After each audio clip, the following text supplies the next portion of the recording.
We have a manure pit waiting for the next flood to wash it into the Mississippi or whatever. Oh, But yeah. we've taken what should be an asset, all this manure, and turned it into a waste and made it a pollution problem. For more than 35 years, the National Center for Appropriate Technology's ATTRA Sustainable Agriculture program has been helping farmers and ranchers grow nutritious food and operate successful businesses using soil biological health as the primary driver of yield, with minimal or no synthetic fertilizer. Now, NCAT has released a new toolkit with trusted and practical resources for farmers who want to transition away from the use of synthetic fertilizers. My name is Nina Prater, and I'm a sustainable agriculture specialist based out of Fayetteville, Arkansas. In this episode of Voices from the Field, I'll be joined by NCAT specialists Guy Ames and Lee Rinehart. Together, we will explore the history of fertilizer use in order to understand how we got to an agriculture system that predominantly relies on synthetic fertilizers. We'll explore the alternatives to this system and discuss ways farmers can transition from relying so heavily on these synthetic fertilizers, whose prices are currently skyrocketing. So let's dive right in. Thanks for being with me today, Guy and Lee. Happy to be here. You bet. Me too. So going back to the pre-industrial age of agriculture, farmers relied on manure, compost, cover crops, crop rotation, and fallowing to maintain soil fertility. And these practices were used all over the world in a huge variety of ways. But then in the 1840s, a big change came onto the scene. Mined guano and mined Chilean nitrate hit the global market, and agriculture started shifting dramatically. Lee, can you describe some of the ways these mined fertilizers changed the way people farmed? Yeah, thanks, Nina. You bet. Mined guano and Chilean nitrate were a game changer. They really were. As you said, early in our agriculture history, all of our nutrients were cycled locally, the use of manure and green manures and these types of things. But it not only were they using them for fertility, but it really fostered a connection between communities, especially for, bringing back organic matter to the fields. Agriculture was a little more local back then, right? But then a shift occurred that really started to displace that local ecological wisdom, that knowledge of age-old organic nitrogen sources that did kind of connect those communities in practice, where manure and other organic sources remained near the farms and they were reincorporated into the soil to bolster fertility. So we can see how that would have really fostered, been one of the elements to foster community. But as we'll see, a smallholder-based agriculture was radically changed into basically what we have now, a transnational trade in commodities by an input philosophy that eventually transformed that local ecology into a commodity as well. And so the soil would become a medium, right? And added fertilizers would supply that readily available form of fertility. You mentioned guano and such. Back in 1843, to give you an idea of how it affected agriculture in the United States, a shipload of guano would arrive in Baltimore and fetch around 7 cents a ton. All right, 7 years later, the price hit $76 per ton, eventually leveling out at about 50. So there was a lot of trade in this. You can imagine all the fields this was going on to, it radically changed. Prior to World War II, Chilean nitrate accounted for about 50% of all the nitrogen that was used in commercial fertilizers. So we had this fertilizer, and it really kind of bolstered this global industrial agriculture system before the 20th century. And kind of developed a self-perpetuating system that would continue until this present day. Mm-hmm. So what we had was, inputs, which facilitated large-scale operations, resulted in a concentration of the land in fewer hands and a commodification of their produce. And this was kind of the beginning of what we saw with a more concentrated form of agriculture. Yeah, so a dramatic shift in how farmers farmed and also in the marketplace the commodity farming basically was Abs- enabled well, all of a sudden. Absolutely. I mean, farmers had, new expectations now, right? They had readily plant available forms of nitrogen, which resulted in higher yields. So they had surpluses that they could sell abroad, which was based upon the advent of a global grain market and ocean transportation. So you can see how things just started to grow. Mm-hmm. I Yeah. have to offer an amendment already. Okay. Guys' And wisdom. well, that's in this country. Remember that we started over. Europe indeed knew about crop rotations and manuring and everything else because they had already, been farming that land for quite a while. But when the colonists landed in this country, we basically practiced swidden or slash and burn agriculture. You might have taken the manure out of the dairy cow barn, and maybe if you were one of the genteel planters in Virginia or somewhere, maybe you knew about and practiced crop rotations and such. But for the most part, if you look at the history of agriculture in the country, it was just use it up and move on, use it up and move on.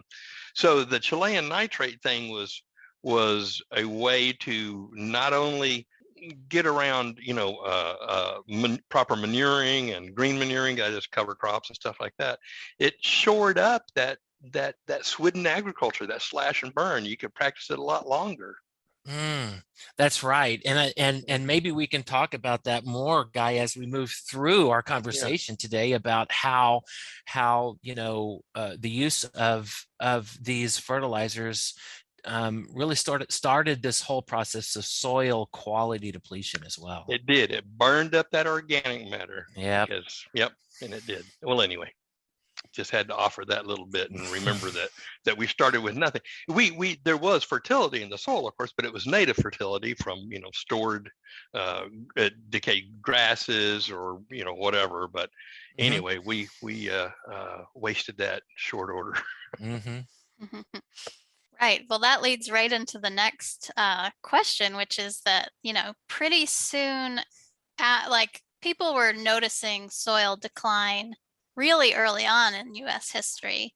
And then with the introduction of these outside fertilizers, it didn't necessarily solve the problem of these fertility declines.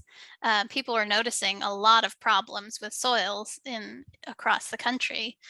Guy, can you describe some of the problems that people started having in their soils by the early 1900s?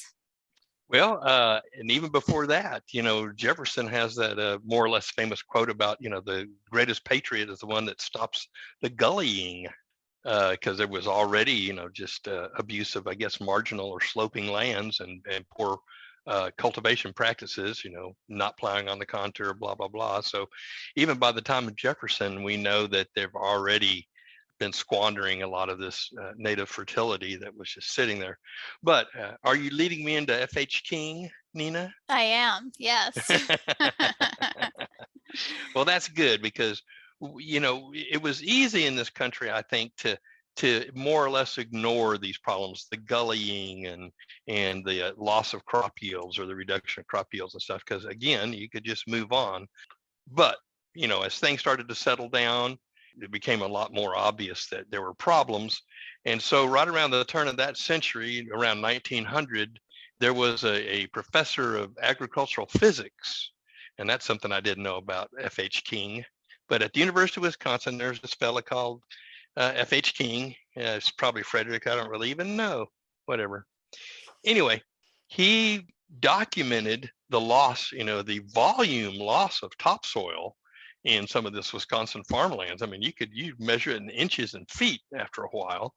And I'm not sure what initially got his attention about the Far East, but he did notice that, or somehow, it's brought to his attention that farmers in China and Japan have been farming the same land for 40 centuries, and hence the name of this somewhat famous book, Farmers of 40 Centuries, in which he describes the agriculture of Korea, Japan, China, and basically it's just recycling of manures, especially human manures.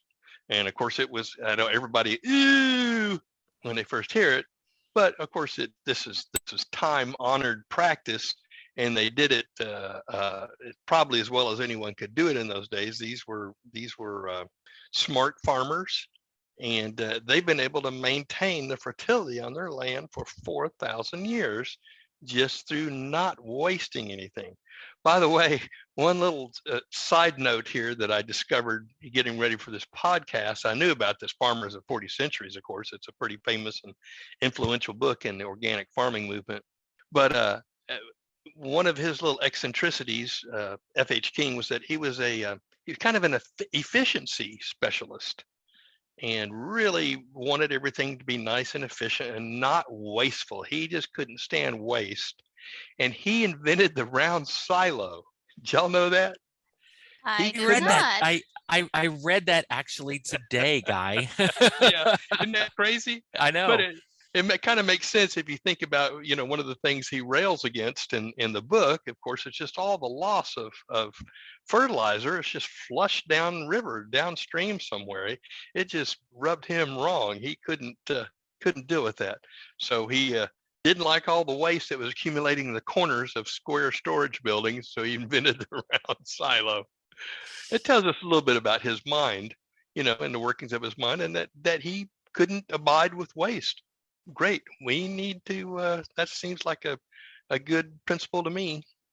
Yeah, and he couldn't abide it, and he looked for ways to solve it, Yeah. His mind was, he came up with a round silo. Why didn't anybody else come up with that before? Well, he was really ahead of his time, and he caught, this really surprised me when I started looking at the history of, I knew about his influence over the organic farming movement, but I kind of picked that up, a little bit later, maybe in the 1920s or something like that. But I didn't realize that these he calls them mineral fertilizers, the guano and the mined potash and the mined phosphorus and things like that. Those are mineral fertilizers, not synthetics. They're natural, quote unquote, in that they naturally occur and then we mined them.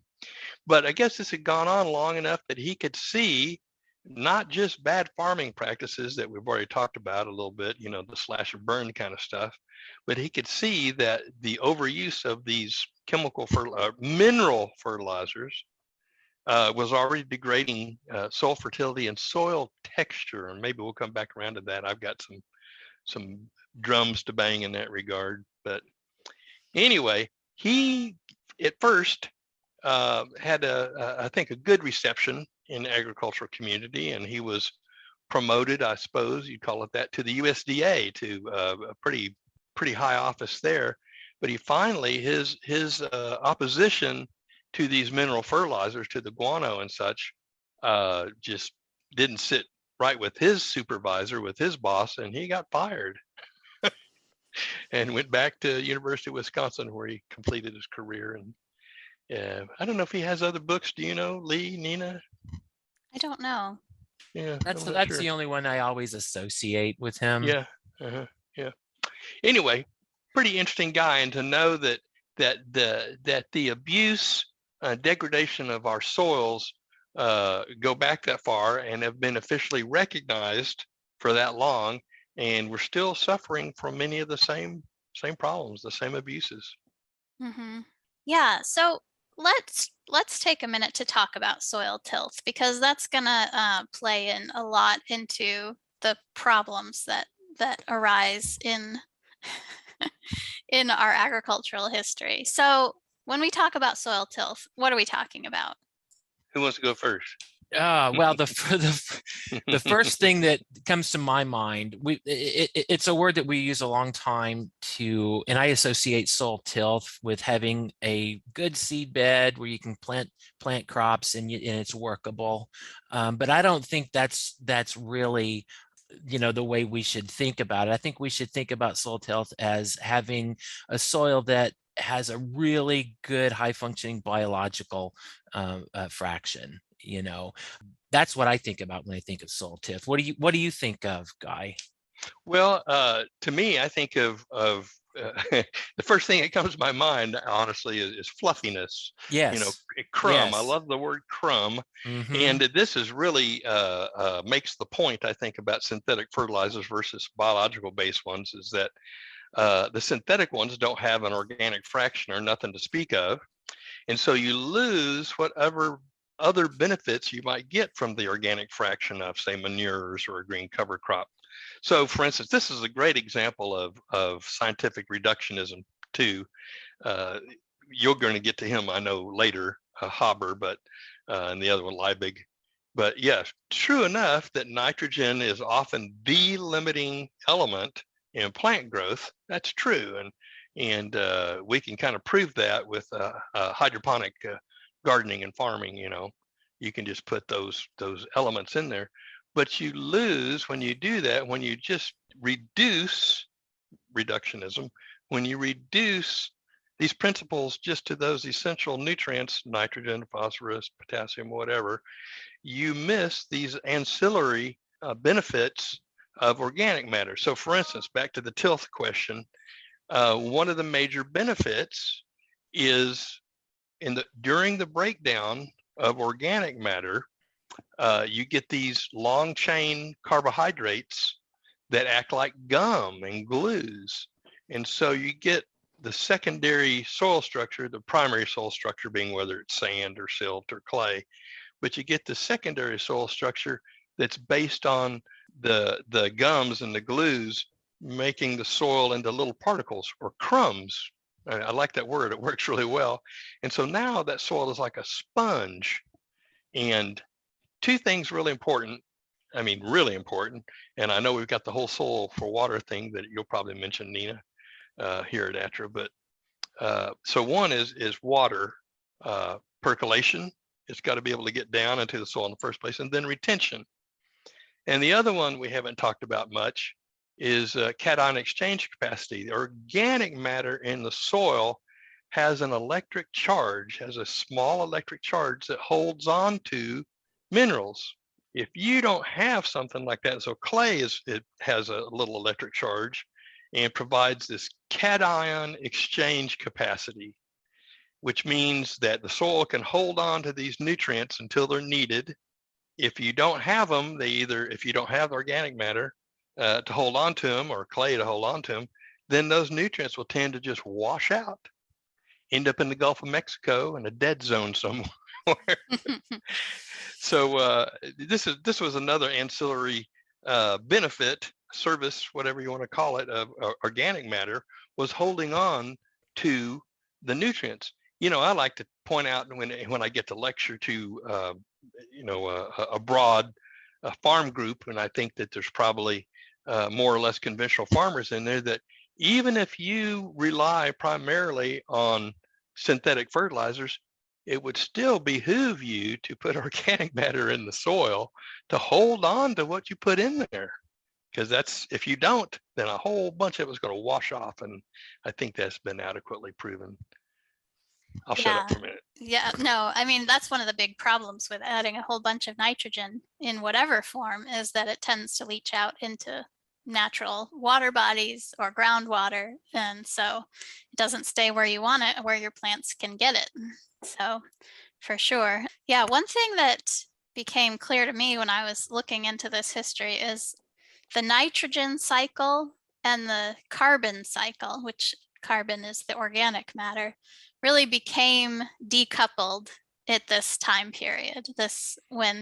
With the addition of these mined nutrients, mined nitrogen sources, they didn't come with carbon as well. When you're adding manure or using cover crops or compost, you're adding nitrogen, but you're also adding carbon. So it's kind of like a balanced diet for your soil and your plants. Mm-hmm. But all of a sudden, the diet of our soils became very skewed towards nitrogen, and we weren't getting enough carbon. So I think that's a really important thing to note in this development of our system. So we got all these mined nutrients, but these were limited. They're a non-renewable resource. And so people started to worry about what were we going to do when we run out. And then World War I breaks out, and a pretty significant agricultural development comes out of this global conflict. Lee, can you talk about what happens in this time period? Yeah, this was a pretty drastic change. I mean, the world, number one, was in upheaval with World War I, and there was a lot of stuff going on agriculturally at this time, a lot of innovation. In fact, back in the 19th century, Justice von Liebig had set up his law of the minimum, which basically, and guys kind of referred to this earlier, where nitrogen is so important. He delineated nitrogen and phosphorus and potassium as three principal elements that were needed for plant growth. But with the law of the minimum, he stated you can have as many of these as you need and have satisfied, all of the nutrient requirements of the crop. But if one is lacking, that minimum will prevent you from achieving your optimal yields. So Liebig's law was and his idea of NPK kind of generated this system of thought that culminated in 1909 when Fritz Haber, who many of you have probably know as the developer of the process to react nitrogen with hydrogen to generate ammonia, and doing that, and this very kind of energy intensive process allowed for the opportunity for synthetic plant available forms of nitrogen to be actually applied on the ground. Certainly, we know that prior to this, I mean, Haber was doing a lot of things before ammonia went into agricultural use. Back in World War I, he was heavily involved with the Germans and with developing chemical warfare, developing non-ballistic uses, and then using explosives, right, with the German army. Kind of a very enthusiastic person in the with respect to the German cause. But in 1918, he got the Nobel Prize in chemistry for his work in the Haber process. And then later, a man named Carl Bosch standardized this process in what we have today. And what this has basically done is it allowed post-World War II, after munitions weren't needed anymore, it allowed for the use of nitrogen in this form to be used for agricultural productivity uses. So after the war, we had nitrogen plants popping up all over the American Midwest, usually near gas wells, because the process is heavily relies on natural gas, right, in order to produce this. So we had this happen. We had the Haber-Bosch process come along, nitrogen fertilizer in the form of ammonia, and then later on in the 40s, kind of like just ramping through history here real quick, Norman Borlaug realizes that in order to really use this synthetic nitrogen, you needed to do some plant breeding work so the plants could actually handle it. We noticed that crops were starting to lodge and fall over because they were getting lots of nitrogen and they were producing seeds, but they would lodge. They weren't strong enough to hold up the plants. I mean, hold up the plants were strong enough to hold up the seed heads, right? So his Norman Borlaug's plant breeding process has really kind of helped to develop strains of crops, rice, corn, all these crops that could actually handle higher nitrogen use efficiencies and grow either in a shorter stature or produce more yields per unit area.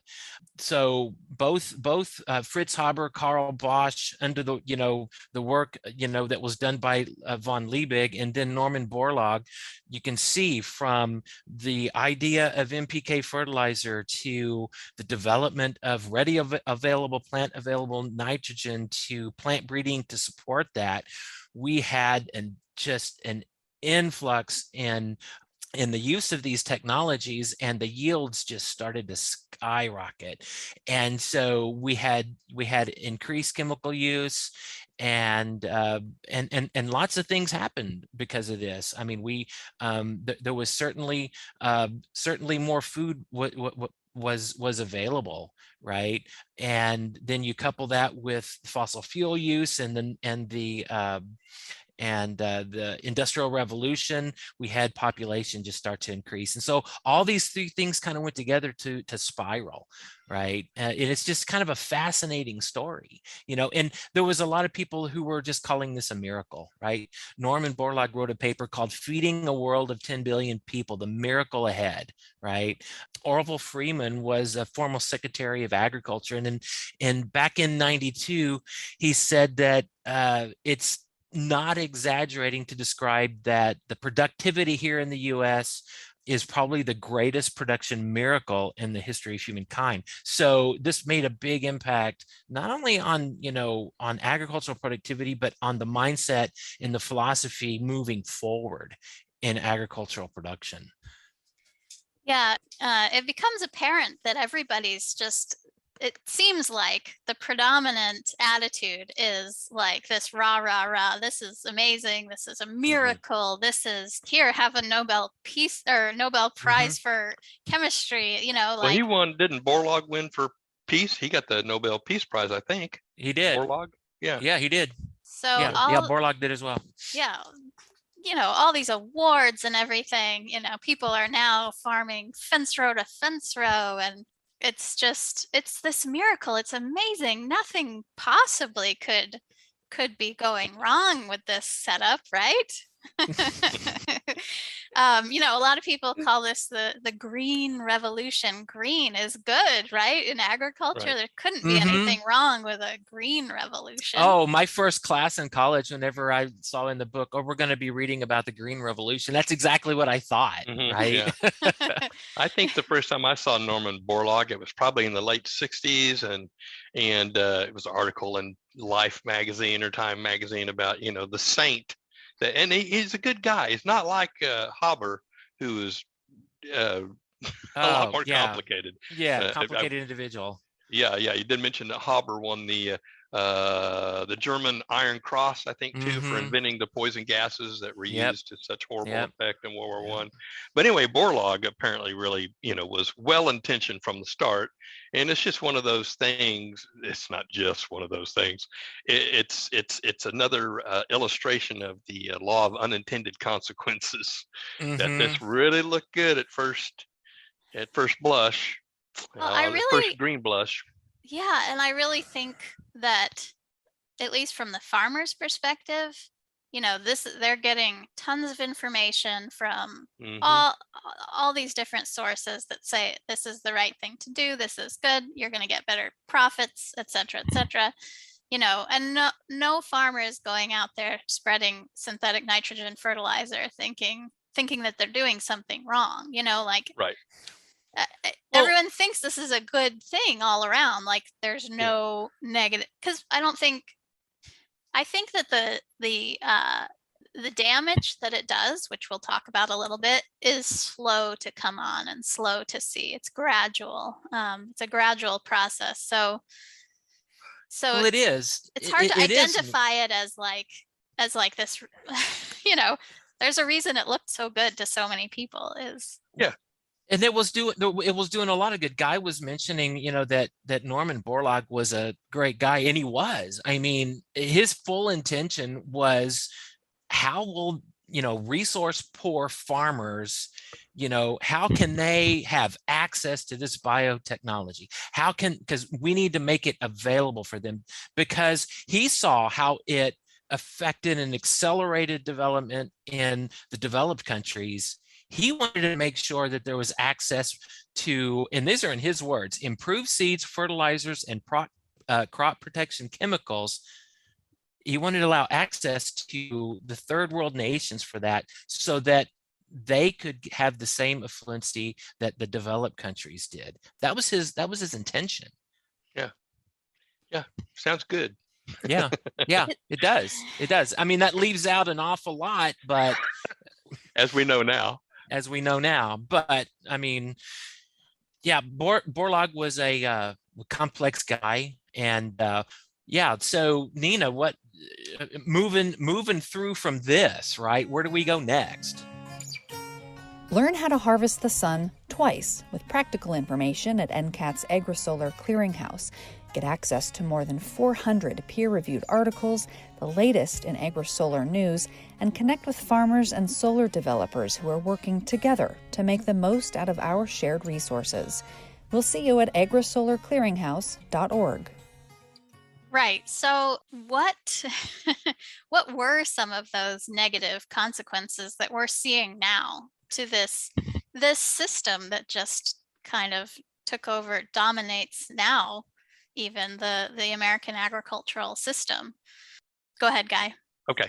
At the foundation, at the basics of it was just the nitrogen, especially, but whatever the limiting element was, using these synthetic fertilizers allowed them to forego organic matter. You just didn't have to worry about it, at least for a while.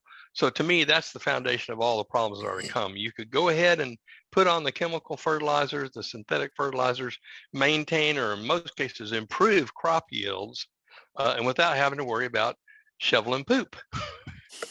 And that's the beginning of the mischief, I think. They just did it in lieu of adding both, as you said, a balanced diet.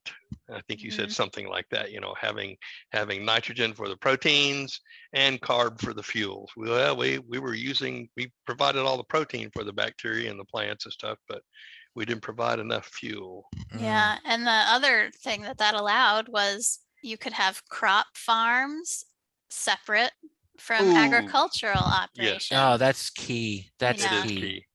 Foundational. Yeah. Yep. Yeah, because that was one of the primary sources of that, of that fertility. And so now you have too many nutrients around the crop farms and not enough, or too many nutrients around the livestock farms and not enough in the crop farms. So, so you're just creating more problems where before it was this cycle. And like some of those problems, you've got water quality issues that we mentioned, nutrients running into rivers and lakes and eventually the Gulf of Mexico and, causing eutrophication and hypoxia and social inequalities. There's all kinds of, human rights issues that arise, worker rights issues that arise. Well, they do, Nina, and I think that's because of these really. I mean, when we had the advent of these large monocultures growing for commodity use, right?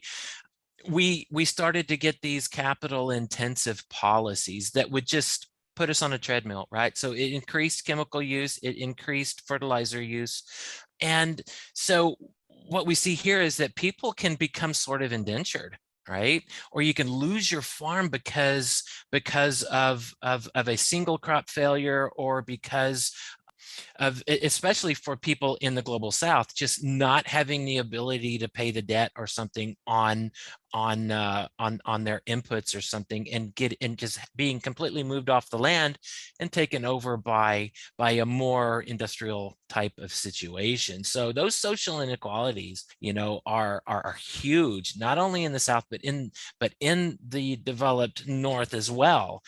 Look at what monocultures and stuff have done for putting all your eggs in one basket, I guess, right?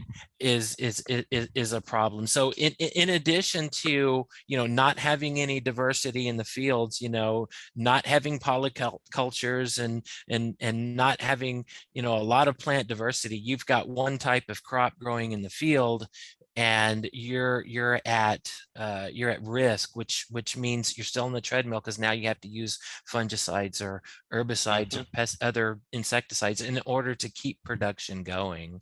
So so there was an awful lot of negative issues that came out of it. I think one weird social justice issue that did surprise me, that I didn't know, when we were researching this topic was the labor for the Chilean nitrate for the guano. That was essentially slave labor that kept that guano Chilean nitrate cheap for so long.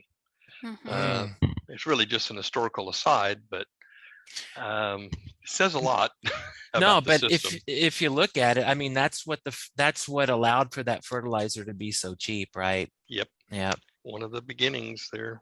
Yeah. And when you've got a system that's the foundation is so shaky, you might say morally, you have to wonder about the structure that's built on top of that. So I think it is really telling that that was the case. They were basically taking people from Asia and forcing them to mine the stuff on these horrific conditions. Chinese, weren't they? Yeah. Yeah, on the islands around Peru, and there was a war fought in the Pacific over these nutrients. I mean, there was a lot of money at stake, and so people did pretty terrible things to get their piece of the pie. And one of the biggest social problems I think that have come from this is just as the farms have got bigger, because of growing commodity crops in large scales and you're looking at the economies of scale, the farms get bigger and we have fewer farmers on the land.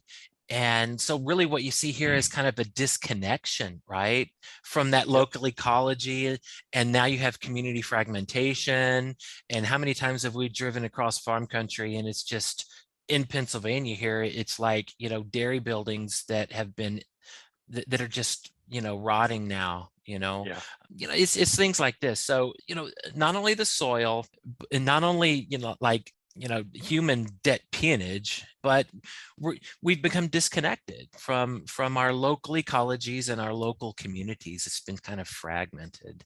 Yeah, and the price we pay for that disconnection, I love this term that the environmentalists use, externalization of costs. Yeah. So as we decoupled animal and plant agriculture, now we've got the animals being all they're growing the crops in one place, hauling, using fossil fuel, of course, hauling the grain off to a feedlot somewhere and feeding the cattle, unnatural diet. That's not what they would naturally eat, is grain after grain after grain. And then we have a manure problem. Well, we externalize that cost. And by which I mean, and the environmentalists mean by externalization, we just push it off onto the public, onto the environment. We just, we have a manure pit waiting for the next flood to wash it into the Mississippi or whatever. But we've taken what should be an asset, all this manure, and turned it into a waste and made it a pollution problem. Yeah. Anyway. Yeah. So some farmers have already decided that this system is not good for their long-term benefit, for the longevity of their operations. And they've decided to opt out of these synthetic inputs. And, organic regulations, for example, disallow all synthetic fertilizers. So any organic farmer out there is not using this synthetic nitrogen or these mined nitrates. That seems like a pretty good proof of concept that in modern times there are agricultural businesses that are already operating, profitably without these things. Another historical footnote it's kind of ironic, I suppose, and that's that at first, I'm 70 years old and been around for a while. I've been involved in organic ag almost, from the time I was 19 or 20. And Chilean nitrate was allowed because it was quote unquote natural. It had been mined. It occurred naturally in the environment somewhere, accumulation of manure from birds or bats. And so it was allowed, even though it had basically the same bad effects on the soil as synthetic fertilizers. Anyway, just another historical side. Yeah, I mean, I think the organic production is a sort of evolving process. I feel like it should be, as we learn more and as we develop and grow as a culture and as a species. Well, yeah, well, that's We why they should- have a sunset, right, on all of their materials that they Mhm. Yeah. allow, right? Yeah, That and I don't think it they're is allowed anymore, right, Chilean nitrate? I don't think it is allowed in organic no, production. not Yeah. Chilean nitrate, but Yeah. things that are put on, that they're kind of hesitant about. They say, okay, this is going to sunset in 10 years. And the Yeah. idea, like you said, Nina, is by that time we will have figured some things out. So one example of somebody that we've come across at NCAT that presented at our 2021 Soil Health Conference is a organic no-till farmer, large scale, I'm not sure how, Rick Clark is the farmer I'm talking about in Indiana. He farms over 1,000 acres. I'm not sure how many thousand he's up to now. But I highly recommend folks go and watch the presentation he gave. It's on the NCAT ATTRA YouTube channel. We'll make sure it gets on our show notes on the. Yeah, we'll put it in yeah. the show notes, the link to that, because he was talking about how, let me find it here in my notes. He hasn't used, and this was as of 2021, he hasn't used any phosphorus, potassium, or ag lime in the past 7 years, and in the past 2 years hasn't used any nitrogen on his corn. And that's because for several years before that, he was building up his soil health with cover crops, diverse cover crops, a diverse mix of seeds that he plants, and then a diverse crop rotation of his cash crops. He said he farms 6 different cash crops instead of just doing like corn, soy, corn, soy. So he's really reduced his input costs and created a sort of this really robust, healthy soil on his farm that is resilient to weather extremes. It's protected from erosion. He uses legumes which fix nitrogen to increase the nitrogen in his soil. So he's a really good example of someone doing this at scale using modern technology. The equipment that he shows in his presentation is really impressive, but he's using these organic principles of cycling nutrients locally and letting plants and biology do the work to grow healthy crops. So I think it's a really great example for people to look to figure out how they can adapt these natural principles to their own operations. Because when you're surrounded by a norm, the norm of synthetic fertilizers and the norm of high inputs, it's sort of hard to see any other way to do it. But there are examples out there of ways to move beyond that, using the knowledge that we have that, these synthetic fertilizers aren't benign. There are costs. And so I encourage people to go watch his presentation, and then also just look to other farms in your area, in your specific geographic region, that may have moved away from this high input type of agriculture because it's just not going to be profitable. The input prices are going up so high. Lee, I think you found some numbers of fertilizer costs these days. Yeah. It's crazy. What was it? In 2017, fertilizer costs were $109 per acre. And in 2022, it's $291 per acre. Yeah, that was just a simple Google search I did yesterday. Man. I mean, and we all know the gas prices and fuel prices are so much higher now. The one image I had in my head as we've been talking about this is like, with every step we've taken along this historical agricultural path, like we've built up this structure. I was thinking about the game Jenga. Do you guys remember that game? Oh, I love Jenga. Yeah, we've got the tower of blocks, and you keep taking one from the bottom and you put it on top, and it gets taller and taller. So, higher and higher, but much more structurally unsound. And I feel like we keep trying to perch these blocks on top of this unstable system. I've got another good example from the fruit and nut. I'm a fruit and nut guy. here at NCAT. And Rex Dufour is out in the California office and works a lot with nut growers out there. And it turns out, and it's been used a lot out there by the advocates of organic agriculture, there's these two brothers, and their actual names are the Spray brothers. That's their last name, Spray. They both have large almond acreages right across the road from each other. One of them manages organically and has been using cover crops for years. The other one has not. Just thought that it was an unnecessary expense. And there's a lot of arid agriculture, of course, there's the concern, usually unfounded, that these cover crops are going to take too much water away from the main crop, the cash crop. But anyway, in the last last few decades now, California, of course, as we all know, has been subject to a lot of extremes. So along with the extreme drought, they would occasionally have these crazy extreme floods. And Rex got some great side-by-side photos of these two differently managed almond, they call them ranches out there for some reason. Almond ranches. You're ranching almonds. I know. It sounds ridiculous. But anyway. That must be where almond milk comes from. That's it. Good one.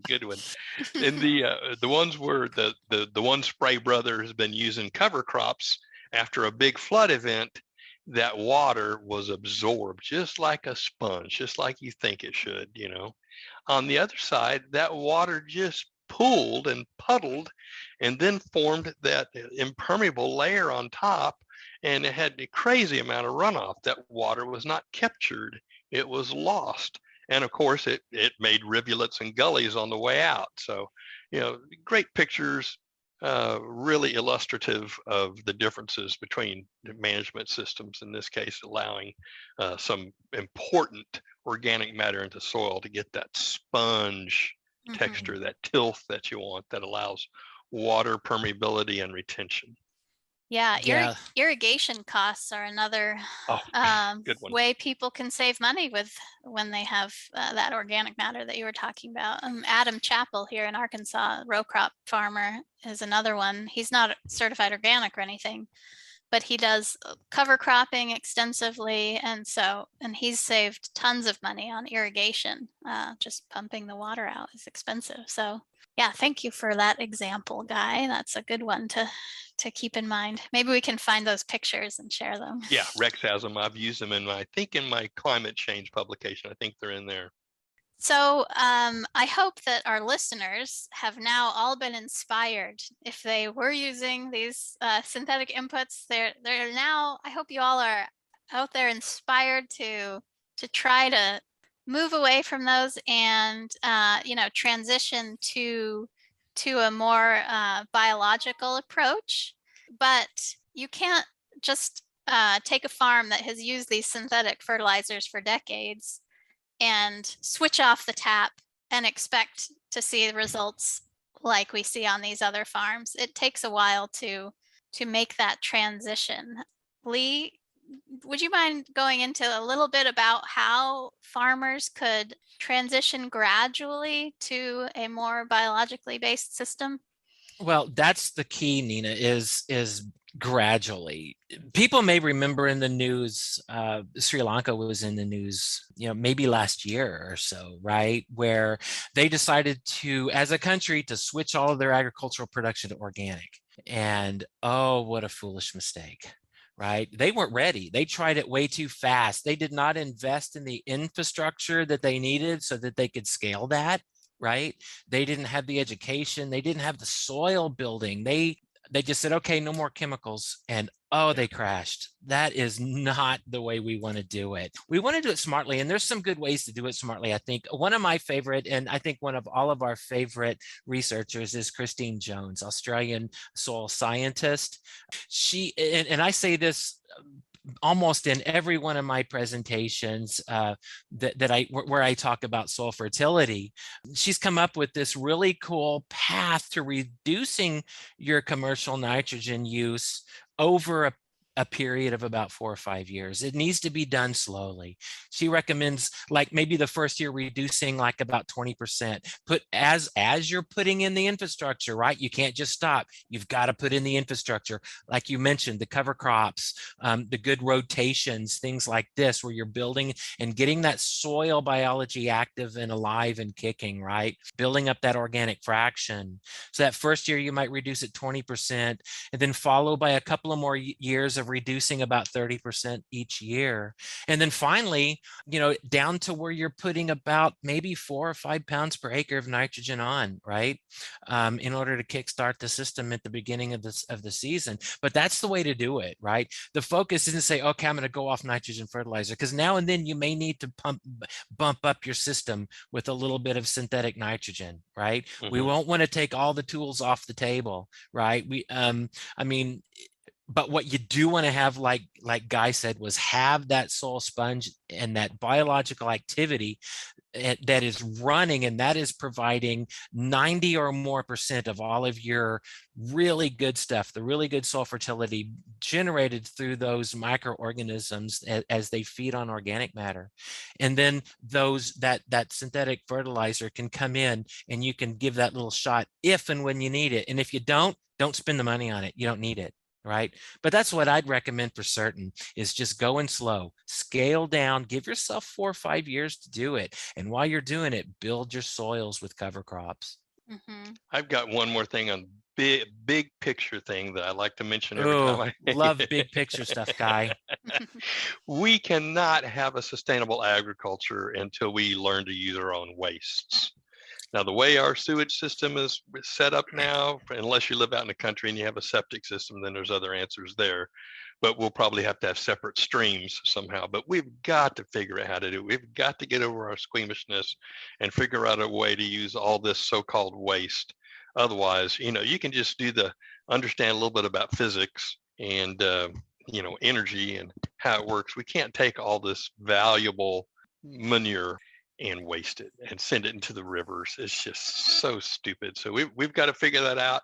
It's not going to happen tomorrow. I know there's going to be all kinds of people are squeamish and fears about disease. It's already been figured out. We know about that. We know about the heavy metals. You bet. Let's figure this out. We can do it. We got to figure it out. We've got to use it. It may not be tomorrow, but soon we're going to have to do it. Yeah, I agree. Yeah, it's an interesting. I think it's really important. People don't like to talk about it. And when, if someone, back when I was a water quality technician, before I started working for NCAT, people would ask me about what I thought about putting treated sewage on their fields. And honestly, I wouldn't ever recommend it right now. Sure, the way the system is right now, because of too many unknowns of what's in there, the heavy metals. Now we're finding out about those forever chemicals. What are those PFAs? Yeah, phthalates. PSA. That have contaminated farms that are super persistent in the soil. And so it's a problem we have to solve for sure. But it is such a valuable resource. I was reading a book, I think it's called The History of Dung or something like that. And it talks about when cities were putting in sewage systems and draining all, like say London, draining all their sewage into the Thames. People did say, you're letting gold wash down the river. They did know the value of human waste. But then they didn't know, I don't think they knew enough about, disease and stuff like that. That was still when they thought that disease was spread by miasma or whatever. I know, right? The ague. Yeah. So I have one proposal here is that we could work on is that we stop calling it waste somehow and get back to my favorite euphemism, night soil. Night soil. That's it.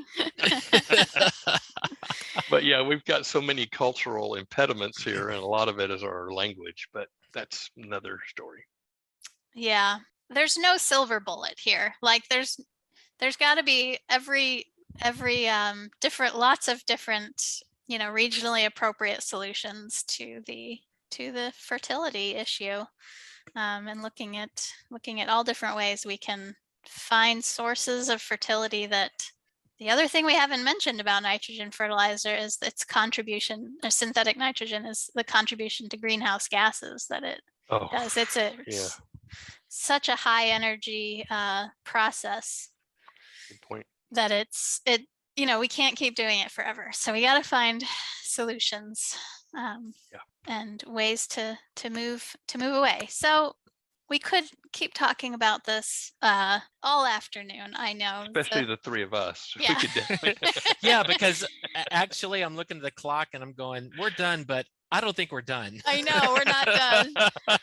But let's leave folks today with some ATTRA resources that they can go and explore to look at what they can do on their farms, how they can adapt their fertility management. So one thing that we've created this year is a fertilizer reduction toolkit. So you can find that on the ATTRA resource. It's sort of a compilation of a few key pieces that we've created over the years to help folks understand this issue more. Oh, and basically giving them something that they can actually do, right? That was the whole point, right? So what with amendments or manures and compost and cover crops and things like that. So it's a very proactive type of toolkit. Yes. Neat. Guy, do you have any favorite crop or horticulture ATTRA resources you want to point folks towards? We've got Rex and I put together a soils and sites for fruit crops. And you can't help but, one of the advantages we have with perennial crops is that you don't have to plow, after the initial planting period. You don't really have to disturb the soil, and you can use permanent mulches.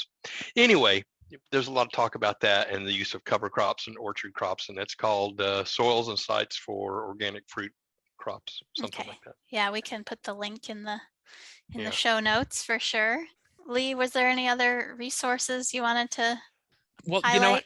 After having worked with you on the toolkit, I think we did this work because we spent some time really kind of looking. And so we drilled down into a lot of the ATTRA publications that we've written and some of the other resources. And I'm glad you mentioned, Guy, the fruit stuff, because we didn't put a lot of fruit stuff in there, right? I mean, we were thinking, I know. We were thinking soils. It's like, oh yeah, trees grow in soil too. But as a caveat, as an aside, I am the pasture guy. So I'm just now getting to realize that trees are awesome. So no, I love you. I love you, Guy. It's all good. All right. So, and of course, I just want to remind people that they can always reach out to us on the ATTRA line or email any one of us if they have further questions that they want to ask us directly. We're happy to, as you can tell from this podcast episode, we're really happy to talk about this. Yeah, so call us. Call us. Give us a call. Shoot us an email.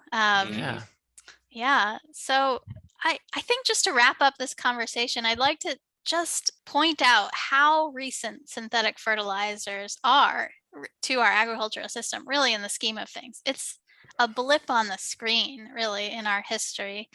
And farmers have been farming without these for far longer than they have been farming with them. And you can just read F.H. King's book and read all about, in great detail, maybe all the different ways people have come up with to farm without these. So there's a wealth of knowledge to be found in the ways farmers have maintained soil fertility prior to the introduction of imported nutrients. So my dream is to combine, our modern technology and understanding of how soil works, and then combine that with that knowledge, that ancient knowledge, to revitalize our degraded soils and stop relying so heavily on this volatile source of fertility. Volatile, literally. Yes, right. It's used as explosives. Let's not forget. Oklahoma City bombing. Ammonium nitrate. I did not think of that double meaning when I first wrote that, but no, it was It's perfect. Yeah. Yep. So Guy, or Lee, do you have any final thoughts that you want to Oh, it's just impart been on our fun. listeners? It's been fun doing this with you guys. Thanks, Nina, for putting it together. Yeah, thanks a lot. I love talking with you guys. Let's continue the conversation. Definitely. Yeah. We'll keep this going. Thank you so much. That's it for this episode. Thanks for listening. Additional information about this episode and related resources can be found at attra.ncat.org. Don't miss an episode. Subscribe to Voices from the Field wherever you get your podcasts. I'm your host, Rich Myers. ATTRA, Voices from the Field, is produced by the National Center for Appropriate Technology, headquartered in Butte, Montana. It's supported by the USDA Rural Business Cooperative Service as part of NCAT's ATTRA Sustainable Agriculture program. Any opinions, findings, conclusions, or recommendations expressed in this recording are those of the participants and do not necessarily reflect the views of the USDA or NCAT. We'll catch you again next week, and until then, keep on farming.